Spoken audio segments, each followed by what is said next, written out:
Howdy, this is the Psionic Cadet, and today we're going to talk about my first contact event. Um, I usually take the last couple weeks off at the end of the year, way to recharge and get ready for the new year. So this year I decided to watch the series Taken. It's 2002 series. I believe Steven Spielberg was the producer, and I think it's more of a documentary than a work of fiction, and I highly recommend watching it. I think it's one season, 10 episodes, and the timeline is 1944 to 2002. And it talks about people having contact events. It talks about hybrid humans. Talks about UFO crashes, and it weaves this story together that is like the one life cycle of a group of people, of one lifetime of a group of people, and some not even a full lifetime, but maybe just the first 10 years of their life. But it is really amazing, and you can tell when you're watching it. It's like you know that some of this stuff is true. Okay, you've heard rumors of some of the things in here, and it's like, yeah, this seems more real than something someone would make up. But anyway, I just wanted to point this series out and say to go for it. Okay, now on to the contact event. So for the last year, maybe a little bit more, I have been trying to contact non-human intelligence. It all started with the first Skywatcher video. It was I think the first time Ross Coulthard even had Jake Barber on his show. They were kind of showing sneak peeks of the first video, and it cut to a scene of it was I think it was James Hodgkins laying in a lounge chair with headphones on and a blindfold and an EEG on his forehead. What we come to find out later is an EEG by Muse, MUSE. I believe it was the Muse Athena. But anyway, and as soon as I saw him in that lounge chair, I was like, I'm going to do that. I have no idea why I thought that, but I just knew I'm going to do that. So, I started watching everything I could from James Hodgkins, James Landoli from Engage the Phenomenon, J2, Magic Mike Batista, pretty much any and there's another one I'm forgetting his name, but he was part of the GATE program. Anyway, anybody that was a psionic, I watched everything I could that they had for tips and tricks. And the general underlying theme was meditate. Learn how to meditate and learn how to get into a meditative state relatively quickly and easily and make it, second nature. So I started meditating a lot. At first it was kind of bumpy because, meditation isn't, people don't always react the same way. And I had a strange reaction in that when I first started to meditate, about 30 minutes after my session was over, and by the way, I would use HemiSync. So I started doing the gateway tapes, and I started with tape 1, episode 1, and worked through both Gateway Tape 1 and 2.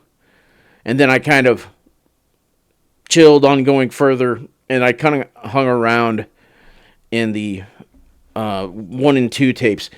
Mainly because I just found that I really wanted to nail the foundation of Focus 10 and Focus 12. Focus 10 is like your first step into meditation, mind awake, body asleep. And then from there, you know, the Focus 12 would then be a little bit deeper into that. And then, with the various types of tracks, the gateway tapes, you could initiate different states. So I'm going to, let's see here. So this is where I got them from. Yeah, I consent. I got them from Hemisync. And I purchased Waves 1 and 2. And I highly recommend purchasing them. Yeah, you could probably find them out on the interwebs, but that's kind of dishonest to steal. You're kind of stealing, but also you're going to get tremendous use out of them and tremendous benefit. So just go ahead and pay for them. And also, when you just find tracks that people are handing out, you never know if somebody messed with it. You just never know. So, Hemisync, I think they put out a good product, and I'm willing to pay for it. Now, having said that, there is an app called Expand from the Monroe Institute, and I also recommend this. I use their Hemisync tracks where, now it's Hemisync, but you can also get the Monroe sound. Oh shoot, let me look here. Exactly what it's called?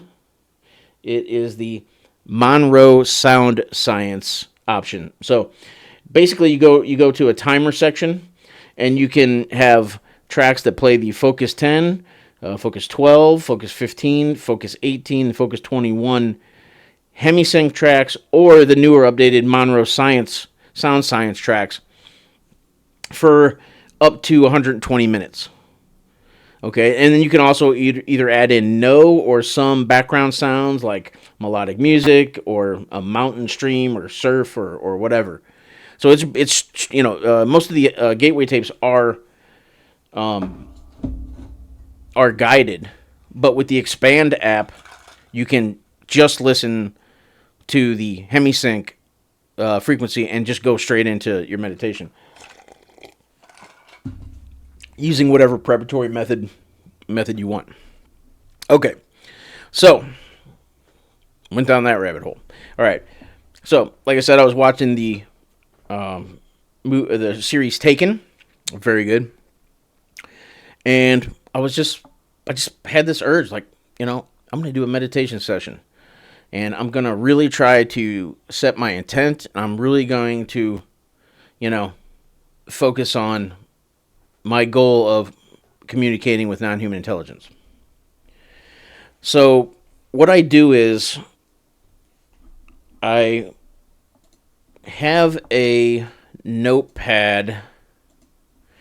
Let's see here. Large drawing pad. Let's see here.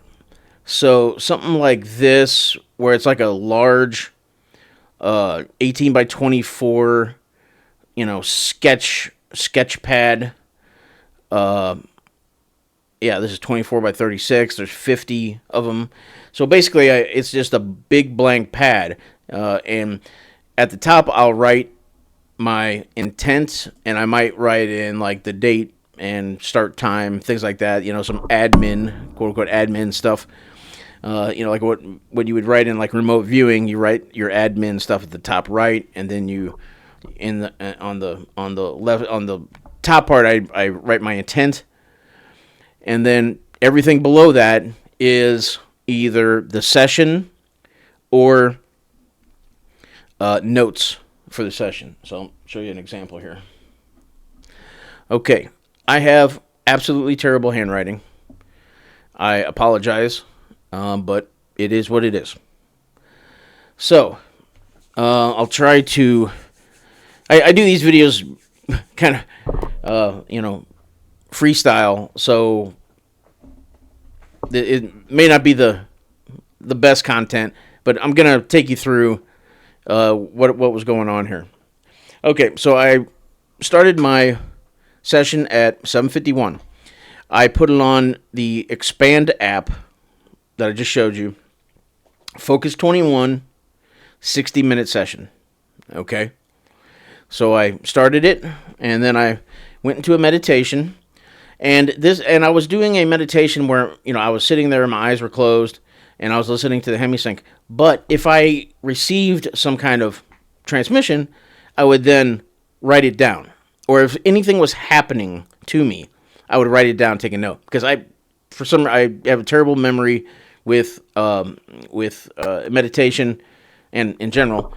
Sometimes I'll just sit here and just go blank. So that may happen. Forgive me. I just take notes of whatever happens, anything that comes to me, anything I see in my mind, I write it down. And let's see, these right here, these brackets are just calling attention to what happened at this time and what happened at this time. Okay, and a lot of these notes are post meditation. Okay. So this stuff happened during the meditation, and then pretty much all of this around here is notes afterwards. But I really wanted to write down what had happened, and the things that, because something profound I think happened. Okay, so we begin at 7:51. I write my intent, trying to communicate with NHI. Keep it simple. That was my goal. All right. And so at 7:57, 6 minutes in, I had a vision. I don't remember it, but it was a vision where I was communicating with someone. Okay, and as I even noted here, I can't remember, but I keep having these like hallucinations that are like super intense, super visual.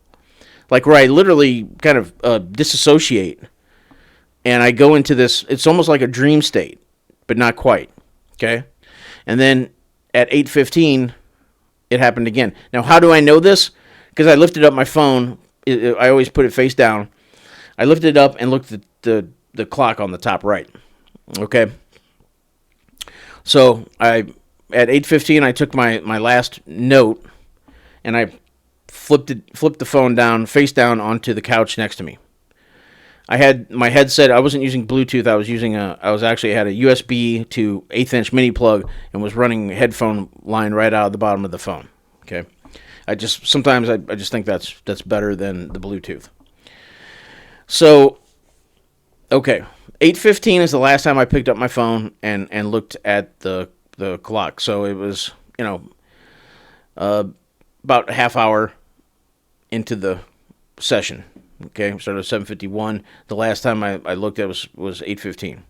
And again, it was these hallucinations, and I know there was a girl involved, and I know she was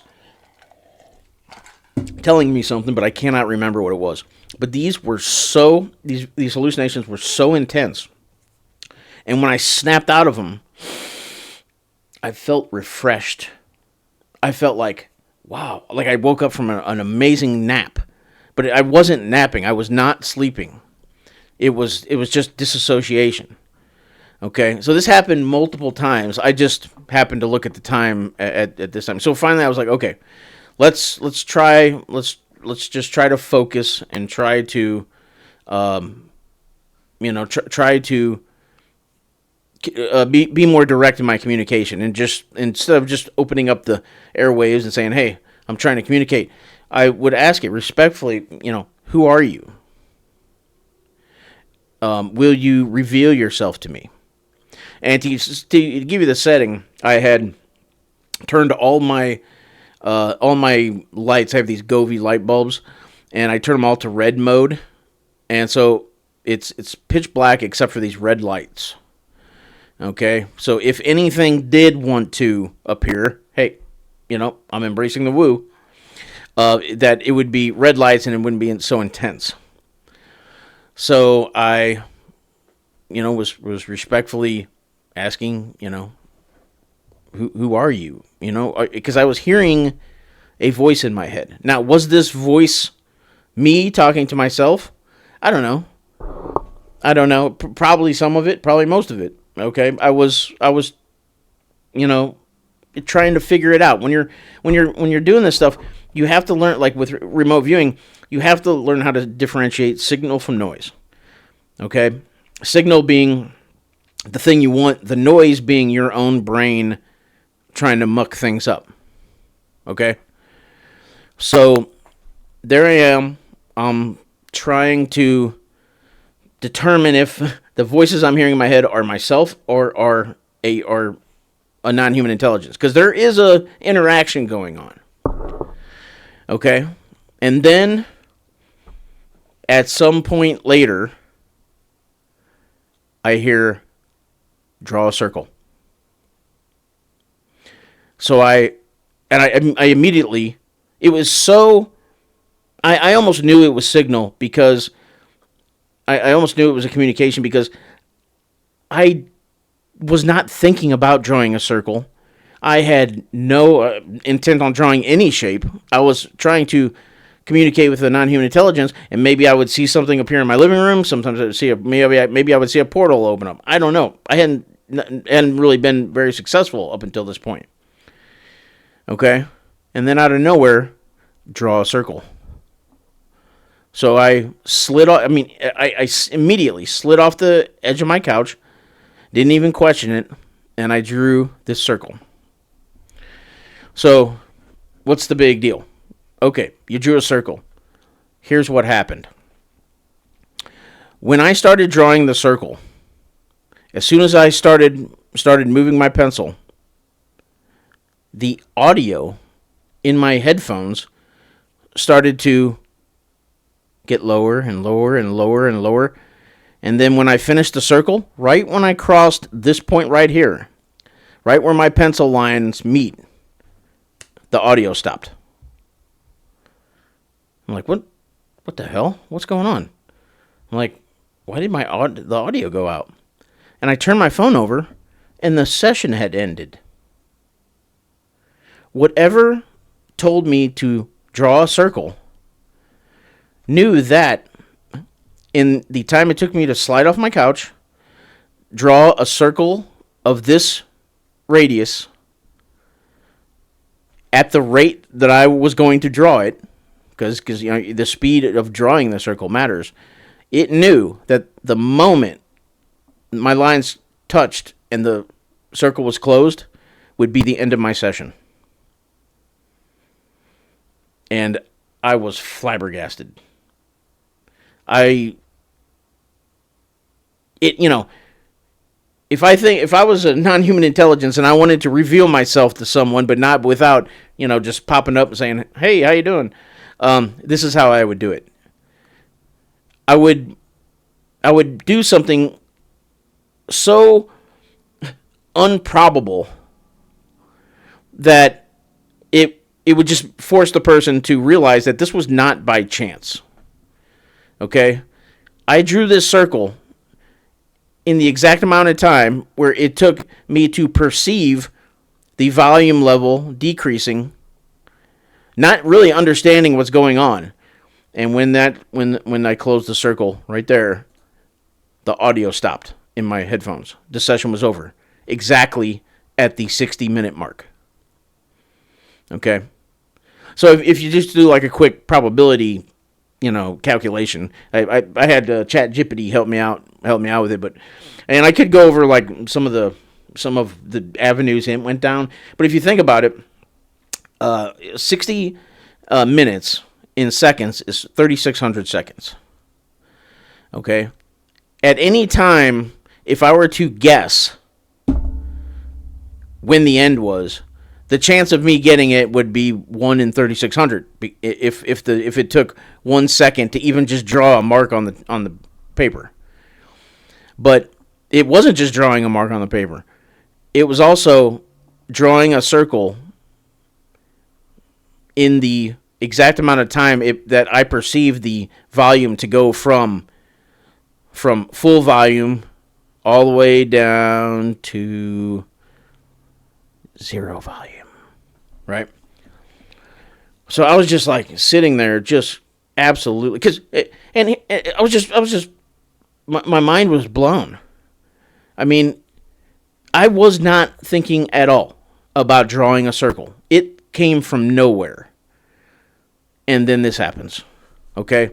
So if I have a confidence scale of, psionic communication, of contact, this is about an 8. Yeah, I'd say this is about an 8. I probably wouldn't even talk about it if it was like a 6. But, the only thing more, the only thing better than this are the 2 contact events that I had where, technically 3, where it told me to go outside. So I have a sonic communication, and then I film the sky, and something appears. That seemed to me is most certainly anomalous. Okay, so, but this is what started it all. This is what told me, yeah, I did it. I had contact, and then when I had the other contact event, the cloud event. Let me bring it up on my channel here. So the cloud craft, where I saw the cloud appear, and then my latest video, just uploaded 38 minutes ago, called Air Show, where I have an orb do a little air show for me, a little dance. So I had these 2 things happen prior to or after the draw a circle event. So I posted them first because I mean they're more exciting than this. But to me, this was what started it all. Okay. Now, the story doesn't end here. One day I was out and about, and I was just like, I'm going to type in my Google search engine, meditation near me, like meditation devices near me, something like that. And it's like, I've never typed that into Google search ever. I don't even know why I did it. I was just, I think I was at Best Buy or something like that, looking at a maybe a camcorder or something. They didn't have anything. But I just out of nowhere, just, okay, search for that. And so what popped up was a bookstore. It was a bookstore down in Largo, Florida. And I can't remember the name of it right now. I'll put it in the notes if I remember to. But I was like, okay, well, it's close to the house, so I'll swing by. So I'm just going through it, and I find this book called, oh no, oh shoot, 1 second.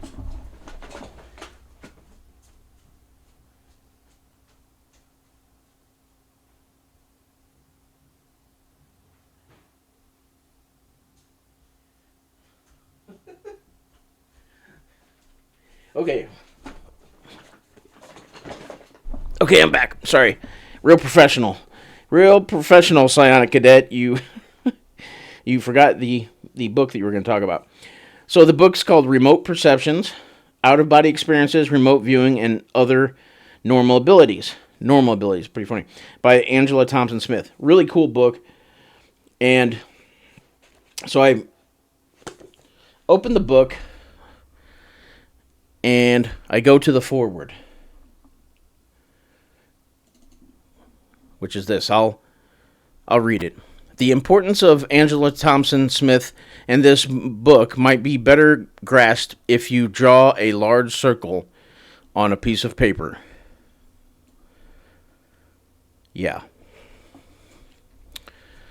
Call the outer side the present, put a dot in the middle, call it earliest antiquity. And then it goes into, so this is Ingo Swann. Okay. Ingo Swann wrote this, but when I open this book and I look at the foreword, and it said draw a circle, I was like, okay. And then it kind of came, why did I have this sudden need to search for meditation supplies? And then that happened to bring up a bookstore. And then I happened to go pick this one book out of the bookstore. And the foreword is by Ingo Swann, and he is telling you to draw a circle. So I was like, okay, this is a synchronicity, and I think I should pay attention to it. Well, in this book, she talks about her methods of doing remote viewing and also communicating with NHI, which I have done. I have tried it, and I had something happen. I'm going to do another video on that. It's about a quote-unquote light craft. It's kind of funny, and that other video will be about what communication with a NHI might be like, and some of the seemingly trials and tribulations that they put you through to teach you how to communicate with them. Because, a lot of times it's going to sound like a voice in your head. You need to be able to figure out how to separate that voice from your own, okay? And so, and also, you have meditation sessions, and it will, you'll have a communication, and, it will tell you to do something, which is, and is it always anomalous? No, it's not always anomalous. The two videos I have are anomalous, in my opinion. But it's not always anomalous, and you'll see that in the light. I call it the light craft video, and I'll have that up here in a couple days. But I guess that's it. I just wanted to talk about my first experience. Is it as exciting as a orange orb flying around or a giant outline of a UAP in the sky? No, but it was my first experience, and I wanted to share it with you.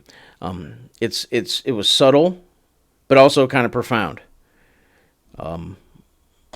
And if you want the TLDR on how to tell if you're getting if you're meditating and you're attempting to contact NHI, just like a quick tip.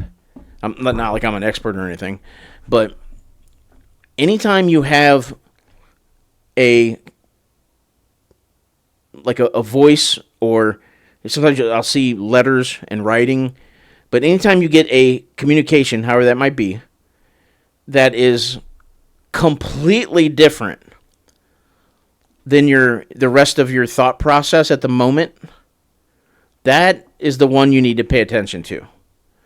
Okay, so like in remote viewing, if you're viewing a target and you keep thinking, oh, yellow, okay, rough, okay, banana, okay, banana needs to go off to the side because that's AOL, because you're naming something. Okay, you need to describe it, yellow, rough, okay, and then you keep going and you start describing things, and it's the properties that pop up outside of, calling it a banana or whatever, because that is in line with your thinking, right? You're thinking about, okay, what's yellow, what has rough skin, and a banana, right?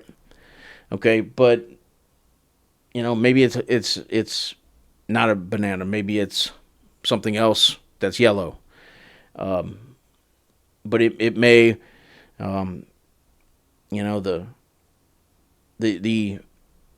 The next word that pops into your head might be, oh geez, I chose a really good example here with the yellow, the yellow and the banana.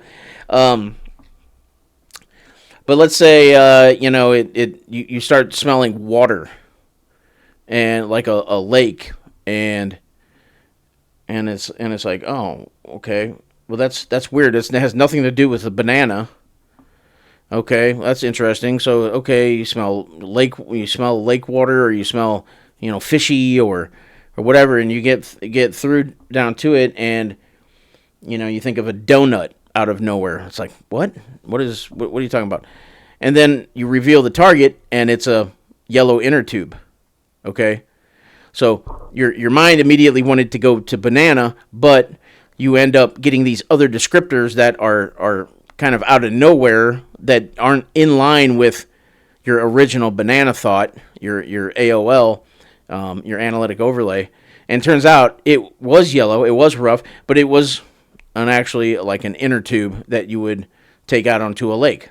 So you smelled the fishy water and all that.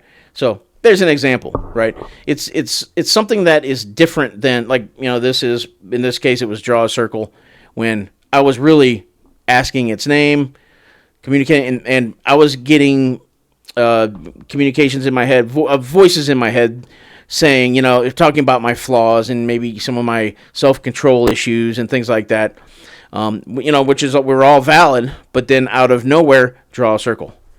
And then the thing with the audio track happened. Okay, so it's the thing that is unexpected, maybe be the best way to put it. But like I said, I'm not an expert. I'm very new to this, but I think in time, if I get more communications, and I hope I do, and then I can post my plan is to post real evidence of psionic contact.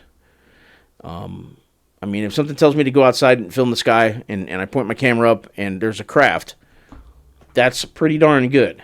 Because there's no way I would have been out there just filming the sky randomly. Okay, so that was it. That was my first contact event. I think that's an ongoing story with the circle. I'll update the channel and create a part 2 if there's more to it. If not, hopefully I'll have other events, and I'll keep updating the channel. All right, so this is the Psionic Cadet signing out. Thanks.